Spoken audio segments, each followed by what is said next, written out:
Hello and welcome, Yig here. Today we are looking at Against the Storm. This is a roguelite city builder and I will tell you about it as we go. First things first, if you like this video and want to see more like it, subscribe for more. And if you want to get this game at the end of the video, I will have all the relevant links in the description to all the stores I can find. So let's get to this and let me show you kind of a brief overview as well as what it looks like to be in a game. The game map is outside of your run, is a hex style map. Your goal is to basically complete these seal events. Each time you complete the seal events, it extends the number of years in your cycle. I currently have 40. I've done this green seal. I have not done the lead seal, only this little bronze one right here. So this is in the cycle. They'll tell you about that during the tutorial. Basically, it resets the map. No matter how far you go, once you end the cycle, it resets the map to just this initial default view, and everything is resealed. The seals don't go, you don't lose your permanent bonus, and I'm not entirely sure what I would, if I would want to, I'm not sure if I need to do those again. So that's just something I don't know myself. They do have a nice set of tutorials, and they are they're pretty good. So, when you're on the hexagon map, everything has a effect. These little shiny special things have effects. In this case, this says every time a visitor dies or leaves, hostility decreases. That can come in handy, especially on the higher levels. This one is, rocks in this ring. Basically, you're mining people who have been turned to stone. Your upgrades, your meta upgrades, are in your citadel, and I have not too many. I'm probably maybe 10% of the way in. Each upgrade consists of a minor stat bonus, so that'll be the one on top, and an actual thing, and they vary from the usual sort of extra rerolls and things like that to traders and all kinds of stuff. So I actually have enough to buy an additional one, so why don't we do that while we're here? I'm trying to fill out the lines as I go. In this case, I'm going to take this one because starting with 5 planks is going to be really nice, and I'll show you what I mean by starting with 5 planks. So deeds are your challenges and things like that, and you will get experience and unlock buildings with them. So let's get to the more meat and potatoes section. Let's go ahead and pick a area. I'm going to go ahead and pick the Royal Woods here, but next to this crazy hostile looking area. Or should we do the Petrified Necropolis? Let's see. It's just rocks, but I bet you there's a lot of rocks. All right, let's do this one because we're gonna stay on the easiest. I've been starting to play on Pioneer, but just for the sake of my sanity, we're gonna stay on this one. So, embarkation, you have the standard. I now have those 5 planks we brought. You can see them in there, and what this group is bringing. So each caravan has a different selection of both people and stuff. The conditions, you can see what each one of them does, and you can see what materials you can find on the map, which is always good to know because sometimes you'll want to like, okay, maybe I want to take some wood, and then maybe because I know I have eggs on this, maybe I want to take these eggs. And so for example, the reason I might want to take these eggs is maybe I want to start an industry already with something and not have to go back and fiddle with it again. So sometimes it's good to take those things. In this case, we are going to be taking rocks. Rocks can kind of get you out of a lot of things. They can break open caches and stuff, so it's good to have. This is what you would be rewarded under the summary. The conditions again tell you everything.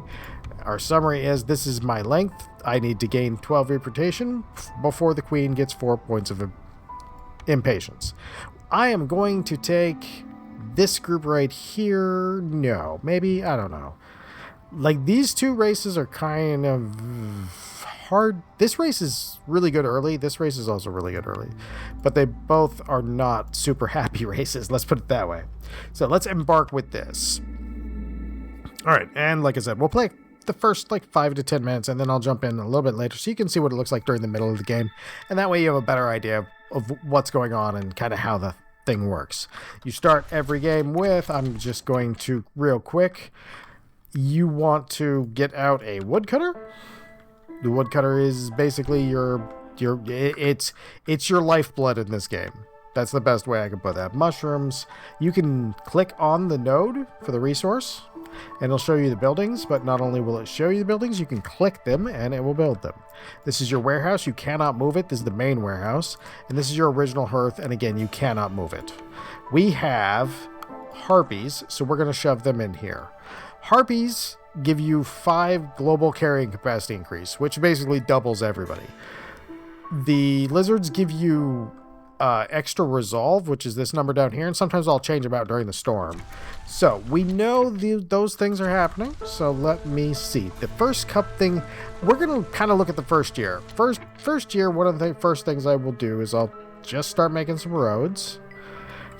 These give a 5% movement speed bonus to your little dudes, and 5% over the course of the game is a much larger number than you would imagine. So we're going to click that again. Being able to click that and just go really helps you out. We're going to speed things up a little bit. Normally when you're playing, especially as you go up in difficulties, you don't really want to play fast because it doesn't help you. You kind of more or less want to play in the 1 to 2 times at most, because sometimes you can miss stuff, and if you're missing stuff and your people are producing and you're going for the lowest number of years, the interface, by the way, is complicated. Here's your hate meter. Every time you cut down things, this is the forest's hostility to us. Now, our win condition is filling this blue bar before this red bar fills.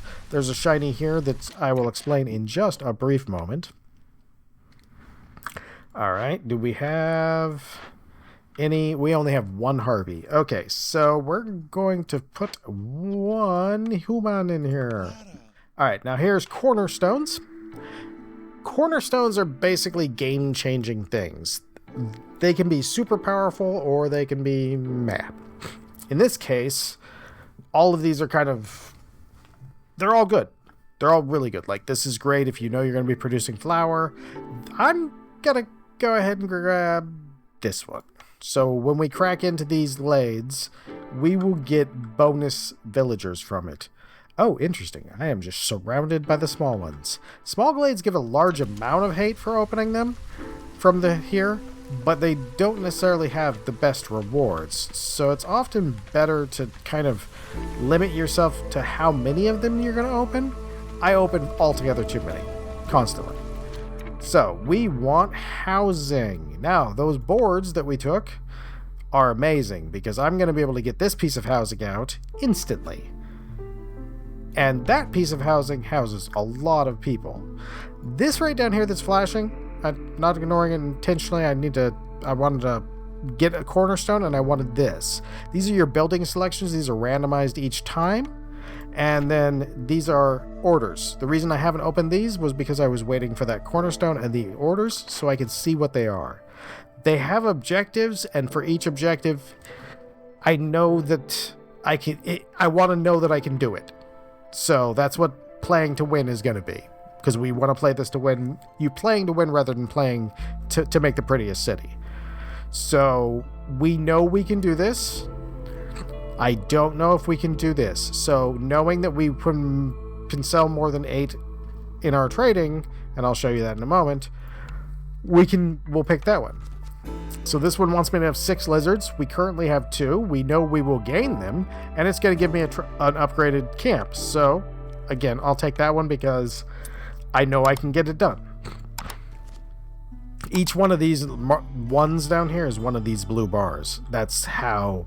So harpies, and that's going to get us an upgrade on our herbalist camp. So now we know through something that we're just going to do naturally, we're going to get 2 fairly significant upgrades. We're going to get this herbalist camp upgraded, and we're going to get a trapper's camp, and those are basically free. Now that we know what we need over here, it could at times be, let's make ourselves one of the first things you're going to want to do is a crude workstation, and it is one of those sort of, wow, that's the most blah thing ever, but it can produce some your basic building materials. So you're going to use this every single game, no matter what you do. Possibly later in the game you might not. I do not know. But at least in the beginning, yeah, it's just going to be you and letting it happen. Now, once we got our orders, I know, like, now I would look to these and go, okay, what am I going to do here? In our case, I'm actually going to grab this carpenter one because for the way I play, tools are extremely good. I'm going to grab this, even though it's the first one that's been offered to me, and that's because it is a farm and I don't have any already unlocked farms. And I don't believe this place comes without. So see, this lets you know that I have an order over here, or something is saying that I can already get this. So this is not a good pick for me. So if you see that, definitely no, is not a good pick. A tool shop, I've never seen that. Nice. Tools are super important to my play style, so I'm almost tempted to buy that just to see. We can actually see what the building itself does and what its recipe is, just by going into a little magnifier like that. I think we'll wait for a moment, and we'll keep going because again, we're just in year one. Year one is basically about setting everything up, and if I can, my intention was to set that up. Now I'm not going to be able to, so I'm going to have to take a smaller house. It's not so bad with the smaller house, but I'm going to need 2 smaller houses because I have 5 people and the house sleeps not 5. The house sleeps 3. So I know that I will need another shelter. I'm going to put it over here. Eventually those are going to get bulldozed for race specific stuff, which I have here, but I don't have the materials to build right now. So after this is built, we will have no unemployed, or not unemployed, unhoused, and we will be able to essentially kind of just keep everybody happy. That's our main goal, is to keep everybody happy while they're doing their jobs. So we're going to start cutting through here and start etching our way around the thing and expanding our base in all directions. Now this, real quick, before we jump forward, I'll explain one real quick thing on that. Since you cannot move the warehouse, you're going to want most of your production buildings, you're going to want them around it, which means you're going to end up needing to clear a lot of the space around it. Your hearth in this area that you see highlighted is the only places you can put houses and have them count. So you're going to need to clear around your hearth a little bit to make sure you can fit all your houses. You'll see what I mean by that once we come back, so I will be right back through the magic of editing. And through the magic of editing, we are back. And this is a great example. This game has gone in ways that have not been particularly friendly to my cause, but it is a great example of what I meant about playing to win. And I'll explain that in just a moment after we pick this thing that we're not going to pick. We're actually going to decline it. And we're going to instantly decline it for a reason. So, if you look down here, Queen's not very impatient with me. It's not that bad. Even though almost all of my orders are over, almost half of them are not complete. And we're not going to complete probably any of them more. And that sounds weird, but it's actually going to work out okay, and I'll show you why. So the thing is that when I say play to win, I mean you want to finish the map. So we're burrowing in here, but we'll probably barely, we might not make it in there. And the reason I say that is because we're going to do the play to win, we're going over to our trader, and our trader can facilitate play to win insanely well. We're going to take these, and if you're behind in your run and it's just not working out for you, this is something you can do that will instantly help you out. So in this case, I know that I need 3 of these. Well, that's not going to be a problem, because first we're going to take a guy, we're going to get 0.75 out of this. We'll go send that person there. All right. Then we go over here, and we have, since we bought a bunch of tools, we can do this no problem. And even though these would be how I would normally win, all right, we'll get another 0.75. We got 34. We still have plenty of people to send out here. Get them investigating that. And I think that might be the last of those at the moment. And that is going to get us really close, if not take us all the way to success.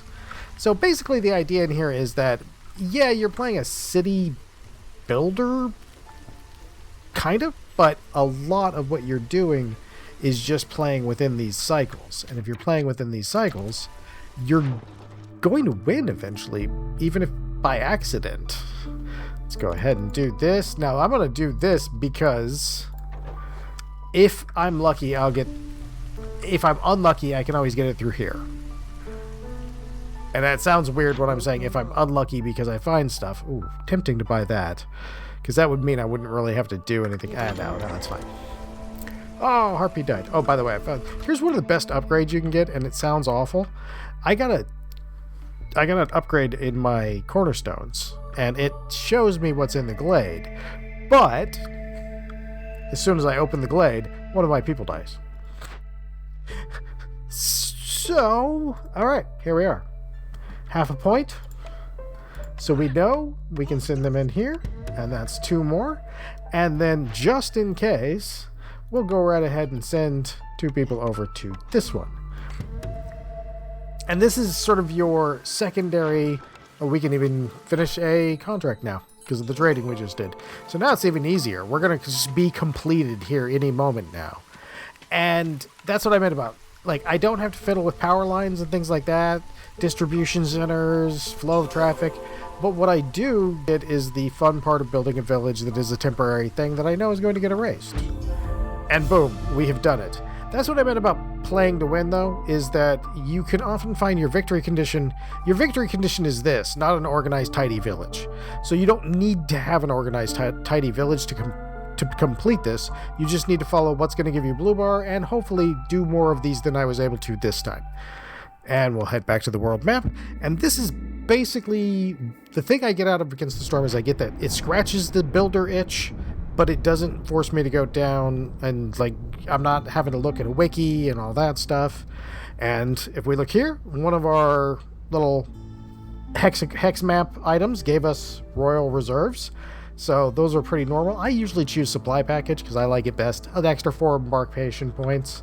And that was our little thing that was over here.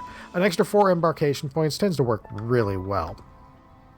Let's go see what we got in the smoldering city over here. If we got enough, we'll buy an upgrade. Yeah, we do.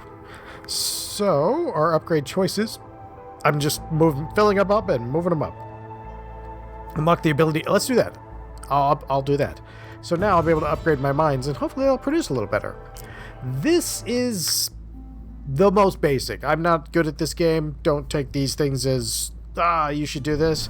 But hopefully, as long as you're playing to win and you're looking in that factor, you should make progress, and the system seems fairly generous, too, from what I've been playing. So I definitely think you'll have a good time if you like roguelites, and maybe if a city builder was just a little too much fiddly details for you, like me, maybe this is one that would work for you. So I thank you all for watching. I hope I see you back for the next one, and have a great day.